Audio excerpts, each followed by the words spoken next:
Good morning po sa inyo lahat. Good morning, Crashly at saka RV. Um,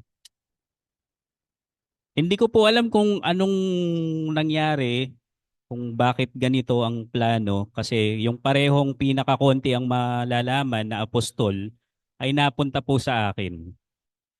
No? Kung yung last time, the unknown apostle, yung tinalakay ko si James. Ito, siya po yung susunod na napakakonti ng malalaman natin. Kay James kasi ang alam lang natin yung tatay niya at saka yung pangalan niya. Ito at least meron pong konting binigay sa atin. Pero wala po akong mako-quote ulit mula sa kanya. Wala siyang tanong na binigay. Ito pong sa 12 apostol po ng Panginoon, may tatlong pares doon na magkakapangalan.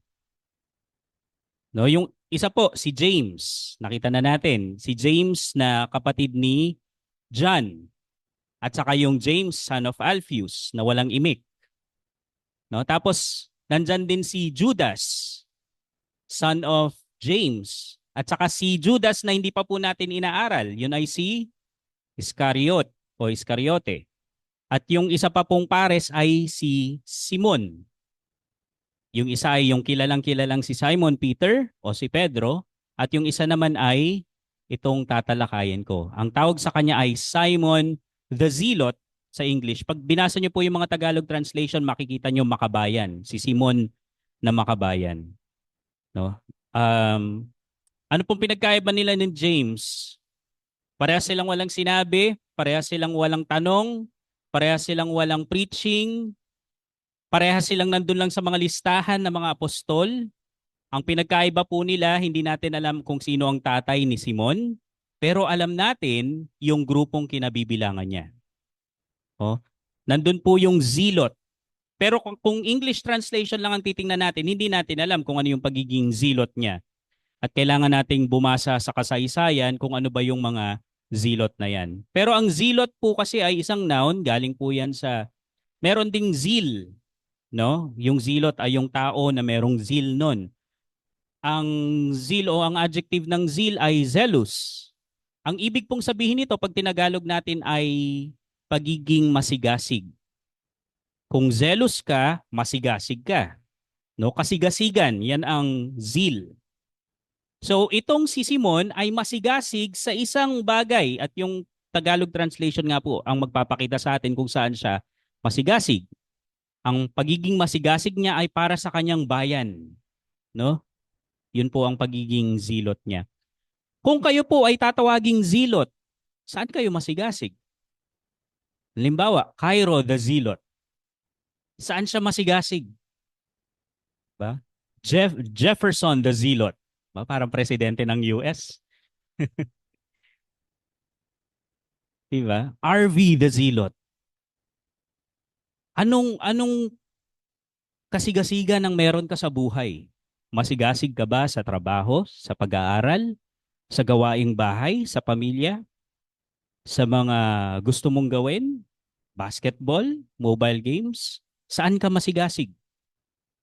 Sa umagang ito, hinahamon po tayo ng salita ng Diyos na maging masigasig tayo para sa Panginoon. Maging masigasig tayo para sa Panginoon.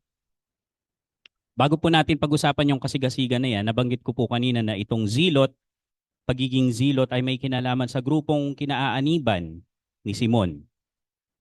Ano po ba yung mga zilot? Tingnan po natin ang sinasabi ng kasaysayan tungkol sa kanila.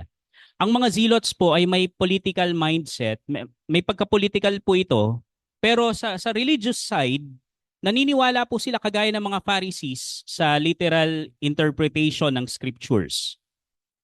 No, pero ang pagkakaiba nila, ito po ang extreme part ng mga zealots.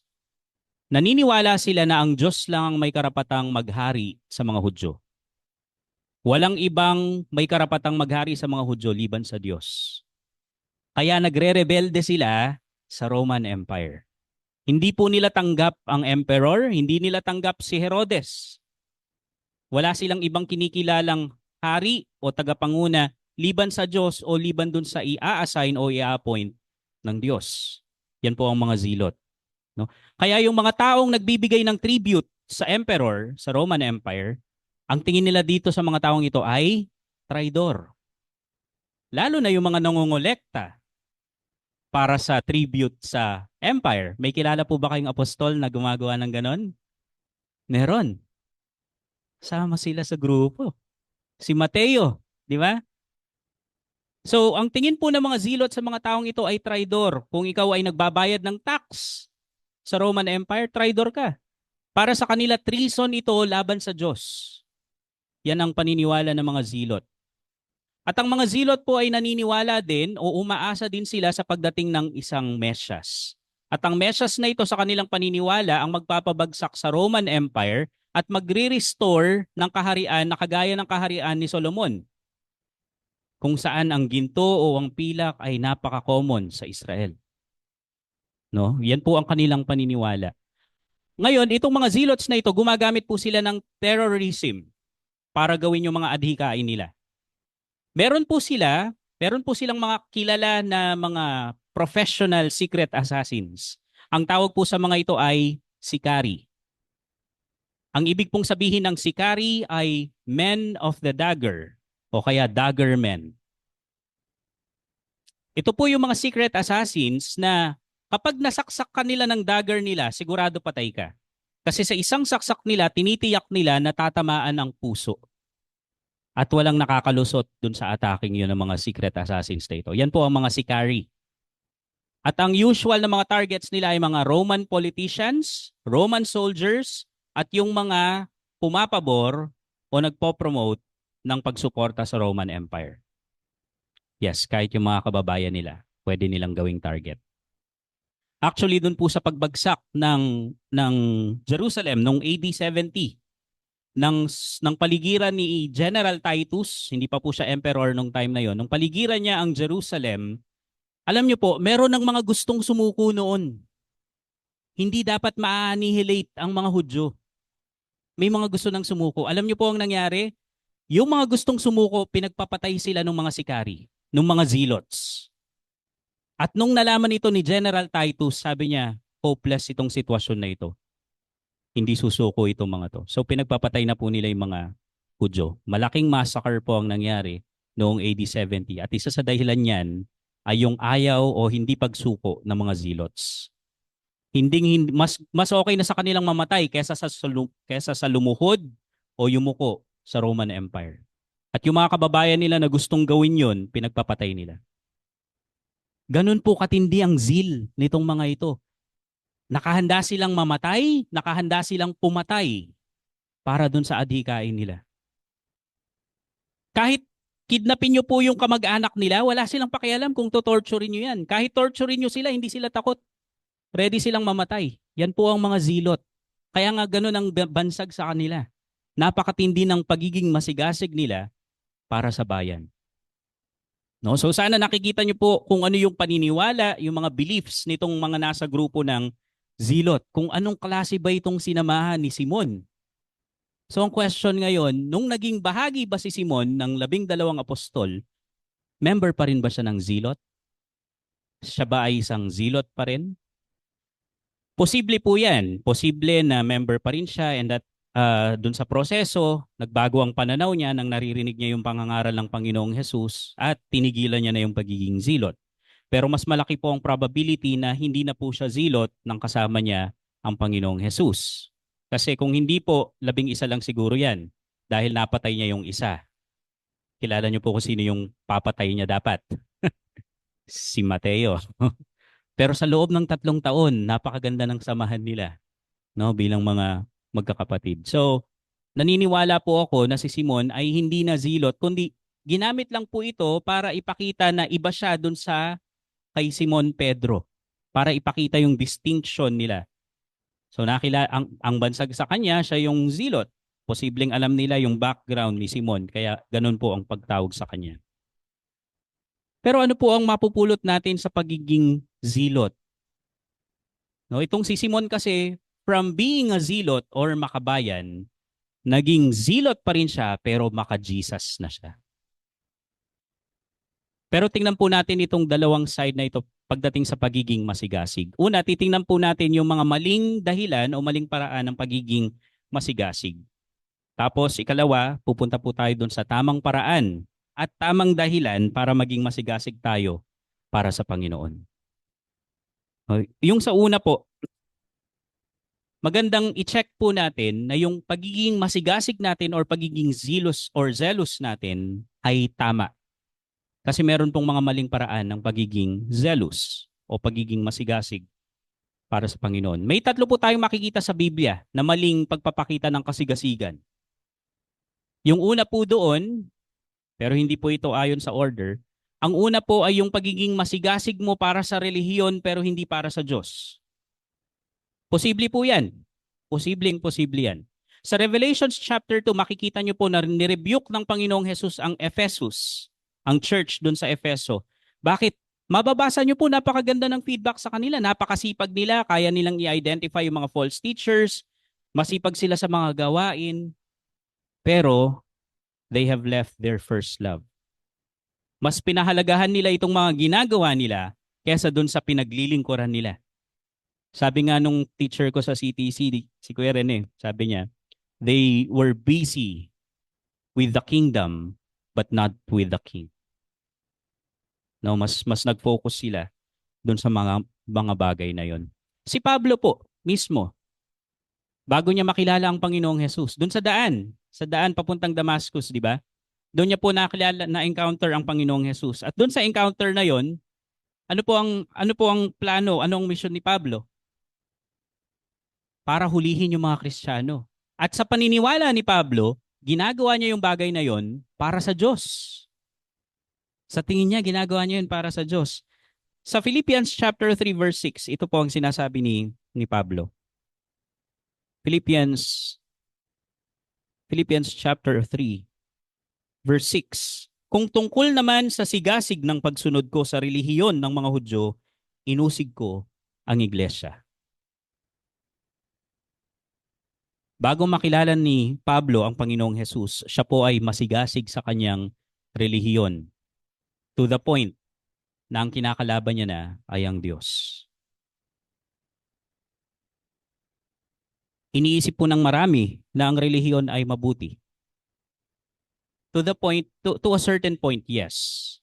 Pero alam niyo po ba na ang relihiyon ang isang ginagamit ng kaaway para hadlangan ang mga tao papunta sa Diyos? Yan po ang nangyari kay Pablo. Sa tingin niya, pinaglilingkuran niya ang Diyos sa pamamagitan ng relihiyon niya bilang Hudyo. Pero yun pala ang Diyos na ang kanyang kinakalaban. At napakarami pong mga tao na nasa iba't ibang relihiyon. Nataliwas ang paniniwala tungkol sa Panginoong Jesus na meron pang ibang paraan para maligtas. Pero malinaw po ang revelation sa atin ng Diyos sa pamamagitan ni Kristo na walang ibang paraan ng kaligtasan na ibinigay sa silong ng langit. Walang ibang pangalan na ibinigay para sa ikaliligtas ng tao liban sa Panginoon. Na wala pong iba. Kung religion lang po ang dapat nating salihan at tatanungin natin ang Panginoong Jesus, siya po ay isang Jewish. Pero hindi po kasi relihiyon ang nakapagliligtas.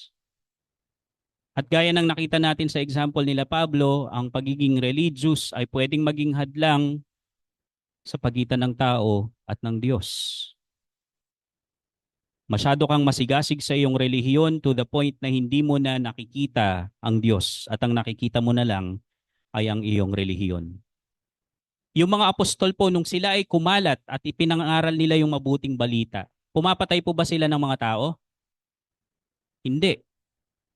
Actually, sa pangangaral nila, sila pa nga yung gustong patayin ng mga tao na ayaw sumampalataya. Pero ano po ang nangyari nung panahon ng Crusades? Ito po yung isang malungkot na pangyayari sa kasaysayan kung saan ang Roman Catholic Church ay nag-launch ng gera. Yung huli ko pong binabanggit ay yung tungkol sa nakakalungkot na bahagi ng kasaysayan kung saan nang masakop ng mga Muslim yung Jerusalem, nag-decide ang Roman Catholic Church na mag-launch ng gera para bawiin ulit ang Jerusalem ng mga Kristiyano. Alam niyo po, ito yung nakakalungkot na nangyari. Papunta sila sa Jerusalem, lahat ng madadaanan nilang Jewish or Muslim communities. Kung hindi sasampalataya sa Panginoon, kung hindi magiging Kristiyano, ano po ang gagawin nila? Papatayin nila. Papatayin nila.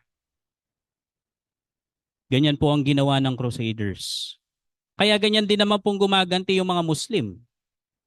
Kung hindi mo tatalikuran yung pagiging Kristiyano mo, papatayin ka nila kung hindi ka magpapakonvert sa Islam. Ganyan po ang ginagawa ng mga extremist.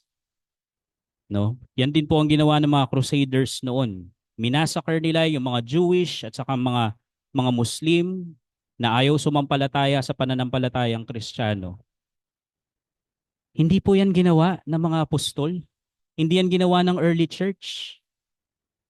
Marami sa mga pangangaral nila Pablo at ng mga apostol, marami po ang hindi sumasampalataya. Pinapatay ba nila? Hindi. Hindi nila pinapatay yung mga yun. Nalulungkot pa nga sila eh.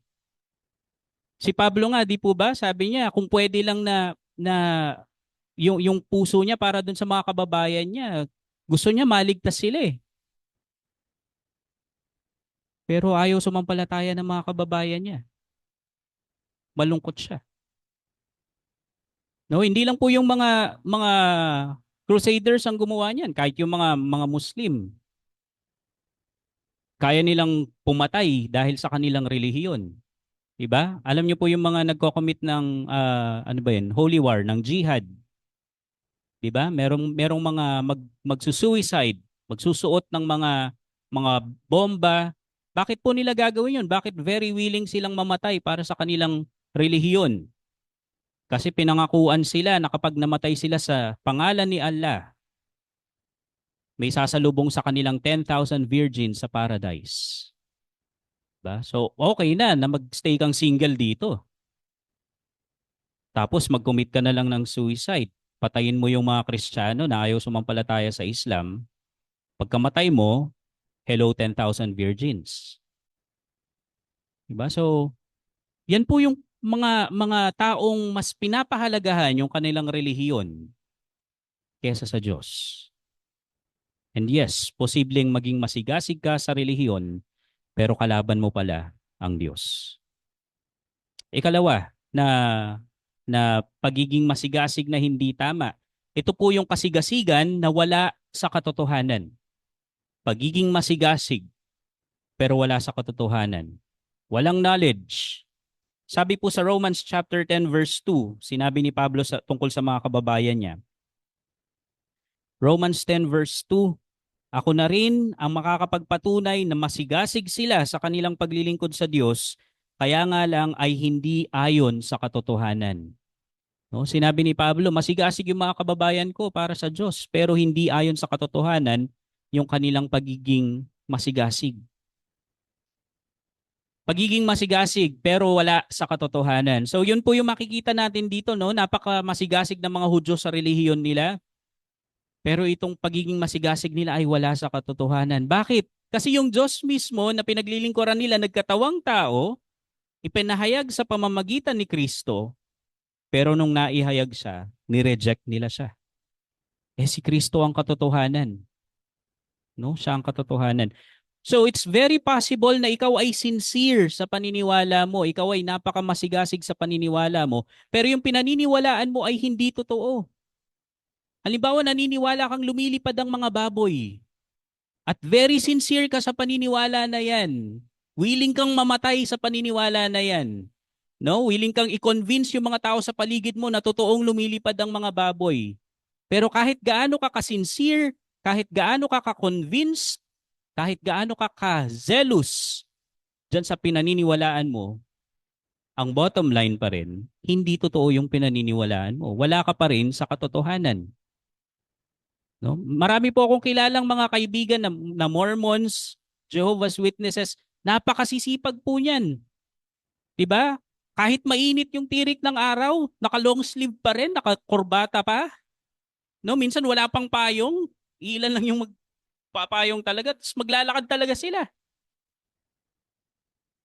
Hindi nila alintana yung init, minsan uulan pa nga, 'di ba? Napaka-hassle nun. Mas gusto pa nating magstay na lang sa bahay kapag gano'n, tapos may mainit na kape o kaya sopas.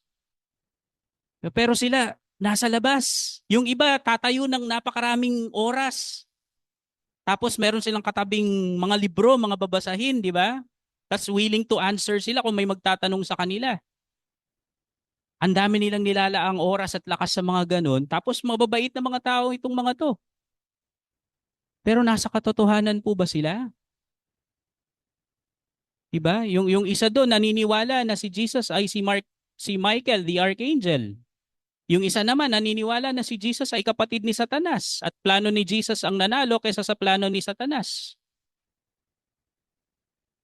Kahit gaano po sila kasincere, kahit gaano sila kazealous, kung wala sila sa katotohanan, wala po sa lugar ang kanilang kasigasigan. Yung panghuli na pagpapakita ng zealous na mali ay yung pagpapakita ng zealous na mali ang motibo. Mali ang motibo. Sa Galatians 4 verse 17, meron pong sinabi dito si Pablo. Dito sa Tagalog translation, hindi niya pinakita yung magandang diin doon. Sabi po dito sa Tagalog, may mga tao riyan na nagpapakita ng pagmamalasakit sa inyo pero hindi mabuti ang hangarin nila. Gusto lang nila kaming siraan para sila ang sundin nyo. Ang sabi po sa English translation, doon sa Galatians 4:17, kung titingnan nyo yung mga English translation, makikita nyo po yung salitang zealously. They zealously seek you. They zealously talk to you. Napakamasigasig nilang kinakausap itong mga taong ito dahil gusto lang nilang ilayo sila kay Pablo para sila yung sundin. No? So, nasaan po yung zealousness nila, yung pagiging zealous nila? Mali yung motibo. Gusto nilang magkaroon ng mga tagasunod. Gusto nilang makilala, gusto nilang sumikat. No? Bakit napakasipag mong mag-practice ng kanta? Bakit napaka-zealous mo na mag-practice sa music na ginagawa sa church? Yan ba ay para sa Panginoon? O dahil pag Sunday nandun yung crush mo, gusto mong ipakitang marunong kang tumugtog o kumanta? Dahil ba gusto mong mapuri ka ng mga kapatid pagkatapos mong gawin ito? Bakit napakasipag mong mag-aral sa doktrina? Kasi yung church namin kilalang magaling sa doktrina eh. Kailangan maging magaling din ako sa doktrina. Maling motibo po yan. Maling motibo yan. Kaya mga kapatid, maganda pong i-check natin, magandang suriin natin kung masigasig man tayo sa ating paglilingkod, tama ba yung pagiging masigasig natin? Kung masigasig tayo para sa SRGC, pero hindi para sa Panginoon, mali po yung pagiging masigasig natin. Masigasig tayo para sa SRGC pero tamad tayong nagbabasa ng Bible, tamad tayong nananalangin. Totoo po ba yung pagiging masigasig natin? Baka yung pagiging masigasig natin ay para lang sa SRGC at hindi para sa Panginoon. Masigasig tayong mag-iimbita ng mga kaibigan para dumami tayo. At wala tayong pakialam sa sinasabi ng scriptures kung tama yung sinasabi ng Bible o hindi. Tamang motibo, tamang dahilan po ba yun ng pagiging masigasig? Yes, maganda pong nag-i-invite tayo. Salamat sa mga kapatid na nag-i-invite ng mga kaibigan, mga mahal sa buhay. Pero kung ang dahilan po, para lang dumami tayo at isasantabi natin ang sinasabi ng scriptures para lang hindi masaktan yung ating mga iniimbitahan, wala po sa hulog yung pagiging masigasig natin. No, at kung tayo po ay naglilingkod para lang makita ng ibang tao, pero pag Diyos na lang ang nakakakita sa atin, hindi naman talaga tayo masipag para sa Kanya, hindi tayo masigasig para sa Kanya, maling pagiging zealous din po yan. So nakita po natin yung tatlong maling pagpapakita ng kasigasigan sa scriptures. Puntahan po natin ngayon ang tama. Ang tamang pagpapakita ng zealousness, ng zeal, ay ang gamitin nito para sa Panginoon. Maging masigasig para sa Panginoon. Magpakasipag para sa Panginoon. Ang problema po ay kung hindi nakikita yung pagiging masigasig natin para sa Panginoon. Sa school, napakamasigasig mo. Sa trabaho, napakamasigasig mo. Sa games, napakamasigasig mo. Sa family at saka mga social circles na meron ka, napakamasigasig mo. Kumusta ka naman sa Panginoon?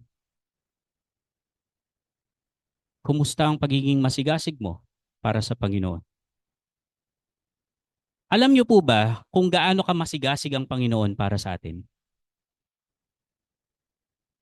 Kasi baka iniisip po ng iba ang Diyos napaka-selfish na Diyos na parang gusto niya, lumuhod lang para sa kanya ang iba at gagawin niya sa mga taong ito yung anumang gusto niya na para siyang brutal na Diyos. Ganun po ba ang Diyos? Tingnan muna natin kung gaano siya naging masigasig para sa atin. Masigasig po ba ang Diyos para sa atin? Yes. Namatay siya para sa atin. Obligasyon po ba niyang mamatay para sa atin? Hindi. Hindi po niya tayo responsibility. Kahit hayaan niya po tayo mapunta sa impyerno, kasalanan natin yun eh. Wala po siyang tungkulin, wala siyang responsibility na iligtas tayo mula sa impyerno. Pero dahil sa pagiging masigasig niya, sa pag-ibig niya sa atin, binigay niya yung bugtong niyang anak. At tingnan niyo po yung pagiging zealous ng Panginoon ha. Hindi siya namatay dahil mabuti tayo. Namatay siya nung tayo ay mahihina pa. Namatay siya nung tayo ay kaaway niya. Namatay siya para sa atin na hindi karapat-dapat. Namatay siya para sa atin, hindi tayo karapat-dapat, kaaway niya tayo. Wala tayong magawa para iligtas yung sarili natin, and yet ginawa niya yun para sa atin. Simula pa lang, yun pa lang po yung ilan sa pagpapakita ng pagiging masigasig niya. Pero hindi po natigil sa pagkamatay niya at muling pagkabuhay niya yung pagpapakita niya ng kasigasigan sa atin. After ng ascension ng Panginoong Jesus, ano po ang nangyari? Binigay niya pinadala niya ang Holy Spirit. At ang Holy Spirit ay yung kapalit niya, another helper, kagaya niya, para tulungan tayo, para gabayan tayo. Tapos liban sa Holy Spirit, nagregalo siya sa church ng mga tao na magbi-build up sa church. Nagregalo siya ng apostol, ng propeta, ng evangelist, ng teachers, ng pastors, para i-build up yung church. Liban po dyan, nagbigay din siya ng spiritual gifts dun sa mga anak niya. No, kung iba po ang titingin dito, sasabihin nila, napaka-spoiled naman ng mga Christians na ito. Ang daming binigay ng Diyos sa kanila. Anong ginagawa nila sa Diyos na nagbigay nun sa kanila? Diba? Ephesians 1, tingnan nyo na lang po, ang daming spiritual blessings doon. Ang daming heavenly blessings sa Ephesians chapter 1. Isa sa paborito ko po dong spiritual blessing na binanggit ay yung adoption. Inampun tayo ng Diyos sa pamilya niya nung sumampalataya tayo sa Panginoong Jesus. Gaano po kahalaga ang adoption na to? Alam niyo po ba, pwede tayong iligtas ng Diyos? Ililigtas niya lang tayo. Pero sige okay ka na, dyan ka na lang. Hindi po niya ginawa yun. Hindi niya lang tayo basta niligtas. Hindi niya lang tayo basta binigyan ng buhay na walang hanggan. Pwede rin yun. Bibigyan niya lang tayo ng buhay na walang hanggan. Okay ka na. Sige, dito na ako. Dyan ka na. Hindi lang po hanggang doon yung ginawa ng Panginoon sa atin. Inampon pa niya tayo. Ginawa niya tayong mga anak niya. At dahil kay Kristo, binigyan tayo ng karapatan na maging mga anak ng Diyos. Sino tayo para magkaroon ng ganong karapatan? Diba? Mga rebelde. Kaaway ng Diyos. Nasa ilalim ng kapangyarihan ni Satanas noon. Tapos gagawin niyang mga anak niya. Tapos ngayon, intercessor natin ang Panginoon. Siya yung great high priest natin. Every time na nagkakaroon tayo ng problema, malalapitan natin siya kasi alam natin na nakikisimpatya siya sa atin. Alam niya yung pinagdaanan natin at very able na intercessor siya para sa mga sumampalataya sa Kanya. And nangako pa siya na ipinaghahanda niya tayo ng titirahan.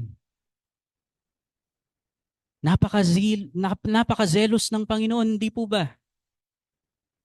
Napaka-zealous niya. Ano pong response natin dun sa pagpapakita niya ng kasigasigan sa atin? Anong tugon natin dun sa zeal ng Panginoon? Kumusta tayo sa paglilingkod sa Kanya?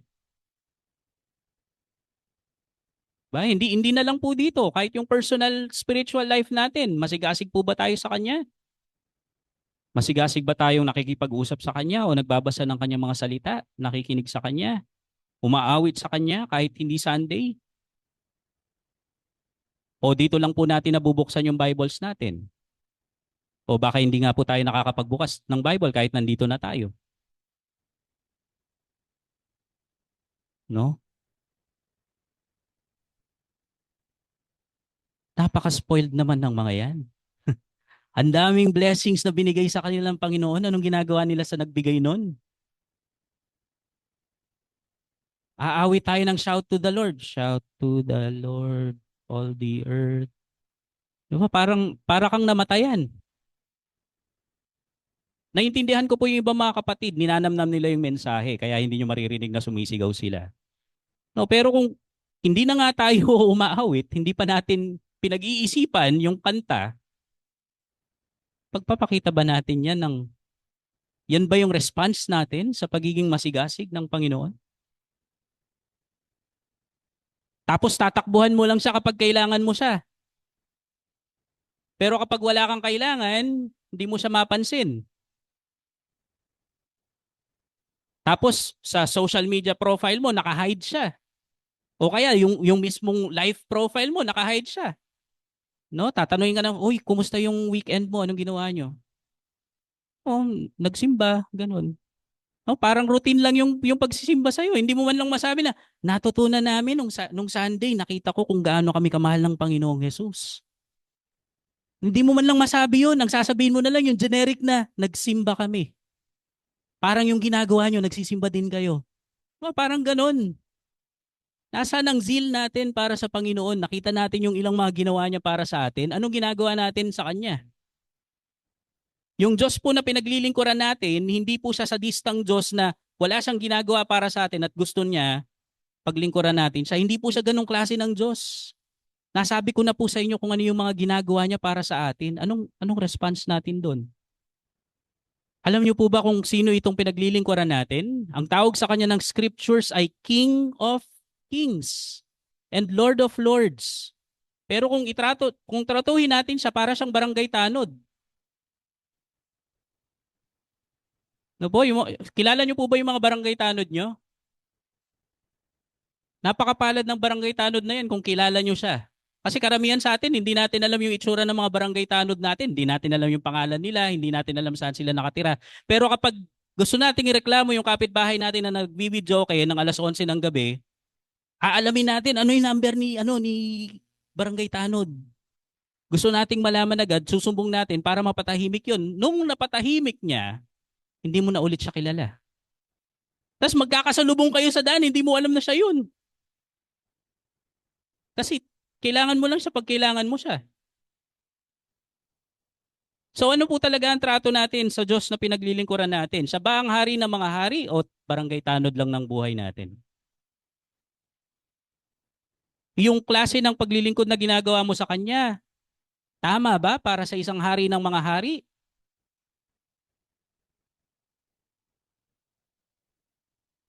Sabi po ni Pablo sa Romans 12 verse 11, napakaganda ng talatang ito, napaalala niya. Romans 12 verse 11.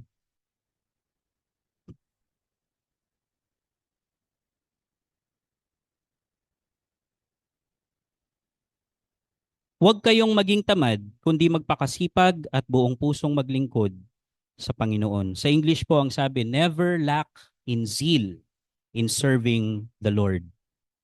Huwag daw tayong magkulang, never lack in zeal in serving the Lord. Alam niyo po, bago sabihin ito ni Pablo, sinabi niya muna kung ano yung mga ginawa ng Diyos. Sinabi niya yung biyaya ng Diyos. Sinabi niya yung grace, yung mercy na natanggap natin mula sa Diyos. At sa lahat ng yun, ito ngayon ang pakiusap ni Pablo sa kanila. Never lack in zeal in serving the Lord. Huwag kayong maging tamad, kundi magpakasipag at buong pusong maglingkod sa Panginoon. Kung naiintindihan po natin yung mga ginawang yun ng Diyos para sa atin, hindi po natin bibigyan ng Diyos ng ganong klaseng cheap na paglilingkod. Hindi. Si Haring Jehu, napakaganda din po nung sinabi niya. doon sa isang kausap niya sa 2 Kings chapter 10 verse 16. May gusto siyang ipagmalaki, may gusto siyang ipagmayabang doon sa kausap niya. At ang sabi niya, 2 Kings chapter 10 verse 16, sinabi ni Jehu, sumama ka sa akin para makita mo ang katapatan ko sa Panginoon. Sabi sa English, come with me and see my zeal for the Lord. Kaya po ba nating sabihin yon sa mga nasa paligid natin? Sama ka sa Sama ka sa akin, papakita ko sa iyo kung gaano ako kasigasig sa Panginoon. O sama ka sa akin, may merienda kami. Anong gusto mong pakita? Sama ka sa akin, gagamit kami ng aircon today. Kaya po ba nating ipakita sa mga nasa paligid natin ang zeal natin para sa Panginoon? Sa Bible, meron pong isang character doon na nagpakita ng pambihirang zeal para sa Panginoon. Sa Numbers 25, makikita niyo po itong kwentong ito. Ito po yung time kung saan ang Israel ay nagkaproblema dahil sa pakikipamatok ng mga Israelita sa mga Moabita. Nagdadala sila ngayon ng mga Moabite women. At sabi nila, Moises, hindi yan dapat kasi i-introduce nila ang maling Diyos doon sa kanilang bayan. Numbers 25, magandang tingnan po natin itong kwento na ito kung paano niya pinakita ang zeal niya para sa Panginoon. Numbers 25 verse 6, ang sabi po, ngayon, may isang Israelitang nagdala ng isang Midyanitang babae sa kanyang pamilya. Nakita ito ni Moises at ng buong kapulungan ng Israel habang nagluluksa sila roon sa pintuan ng toldang tipanan. Pagkakita rito ni Phinehas na anak ni Eleazar at apo ng paring si Aaron, umalis siya sa kapulungan at kumuha ng sibat. Sinundan niya ang tao sa loob ng tolda at sinibat niya ang dalawa. Pagkatapos huminto ang salot sa Israel, pero 24,000 ang namatay dahil sa salot. Sinabi ng Panginoon kay Moises, inalis ni Phinehas na anak ni Eleazar at apo ng paring si Aaron ang galit ko sa mga Israelita dahil sa ginawa niya. Ipinakita niya ang aking galit sa mga Israelita kaya hindi ko sila pinatay lahat. Nakita niyo po yung demonstration ng zeal ni Phinehas. Nung harap-harapang binabastos ng Israelita yung utos ng Diyos, nagalit si Phinehas. At habang umiiyak sila Moises, nagluluksa sila, humihiling sila sa Diyos na itigil na yung salot na dumating kasi ang dami nang namamatay. Iniwan sila ni Phinehas, kumuha siya ng sibat at tinuhog niya yung dalawa. Saka natigil yung salot. Nung binabastos ang Diyos, nagalit si Phinehas. Ano po ang pakiramdam nyo kapag ang Diyos ay binabastos? Okay lang po para sa inyo? Nang imak yung Last Supper sa Olympics, anong naramdaman nyo? Okay lang sa inyo? Kung ang isang tao ay tatapak-tapakan ng salita ng Diyos, okay lang po ba sa inyo? Sana nakakaramdam po kayo ng pagkagalit, banal sana na pagkagalit sa tuwing may gumagawa nito sa Diyos na pinaglilingkuran natin.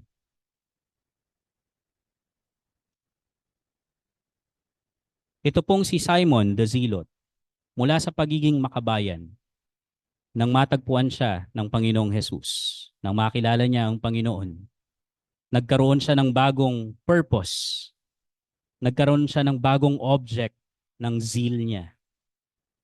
At yung pagiging masigasig niya dati, inilalaan niya sa bayan niya.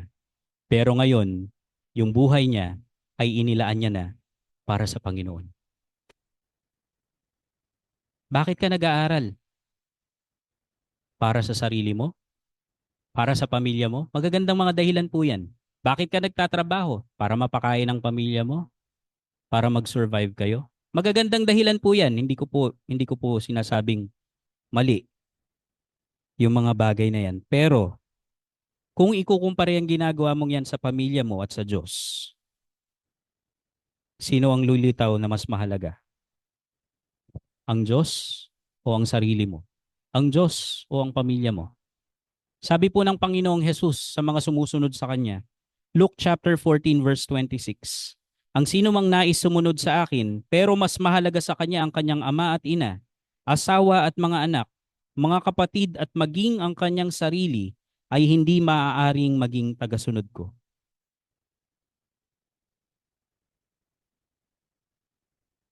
Deserve ng Diyos, deserve ng Panginoong Jesus ng kasigasigan natin. Pero sa Kanya nga ba natin to talaga inilalagay? Bilang konklusyon po, masasabi po ba ng mga nakapaligid sa atin na tayo ay masigasig para sa Panginoon? Masasabi ba nila na masipag tayo para sa Panginoon? Kung wala po tayong zeal para sa Panginoon, maaaring bago pa lang po kayo sa pananampalataya at hindi nyo pa lubusang nauunawaan itong mga bagay na ito. Pero mas nakakalungkot po kung ang dahilan kaya hindi kayo masigasig para sa Panginoon ay dahil hindi nyo pa naranasan ang kanyang pagliligtas. Huwag po nating hintayin mga kapatid. Kung, kung, kung kayo po ay nag-aaral, sana nag-aaral po kayo para sa Panginoon. Secondary, kung nag-aaral po kayo para sa magulang nyo o para sa sarili nyo. Secondary. Dapat priority natin ang pag-aaral natin. Kung estudyante ka, hindi ka lang basta estudyante. Estudyante ka para sa Panginoon. Empleyado ka, teacher ka, hindi ka lang basta teacher ng Tarlac High, teacher ka para sa Panginoon. Member ka ng community, hindi ka lang basta member ng community. Member ka ng community para sa Panginoon. Hindi mo kailangan maging masigasig dito lang sa chapel na ito, hindi po. Dapat kahit lumabas tayo dito, nakikita nila yung zeal natin para sa Panginoon. Kahit sino man yung nasa paligid natin, lalo na kung walang nasa paligid natin, dapat nakikita pa rin ng Panginoon yung zeal sa atin. Huwag po nating hintayin na marinig sa ibang tao na buti pa yung aso, may zeal para doon sa nagpapakain sa kanya. Samantalang itong mga Kristiyanong ito, ang daming binigay sa kanila ng Diyos na sinasamba nila. Pero parang binabaliwala nila. Hindi sila masigasig para doon sa namatay, nagbigay ng buhay at nagmahal sa kanila. Muli mga kapatid, hinahamon po tayo ng salita ng Diyos sa umagang ito na maging masigasig para sa Panginoon. Magandang umaga po sa inyong lahat.